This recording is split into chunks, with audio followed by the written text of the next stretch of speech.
How can I make custom routes in my Google Map on your PC here? So let's start this video.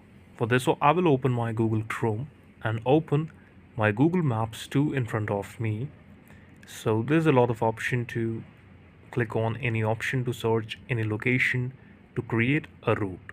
Firstly, I will select a location here and then click on the direction button.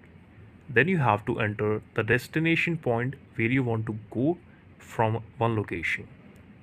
As you can see, I have searched for the destination on my shores. This is the route Google Map is showing to me.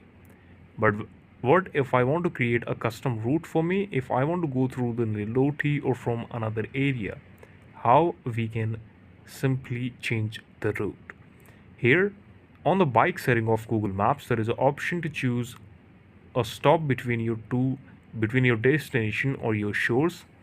Then it will show you custom route including your stop location you have entered in this map. So this feature is now for only available on the bike setting of your Google Maps. So you can avail it if you want to ride with bike. You can add and add and add. You can simply add a lot of stops between this and it will keep creating custom routes for you that will be so fast for you. So this is all about the video. Thank you so much for watching this. Please subscribe to our channel for watching more technical updates, reviews and videos like this.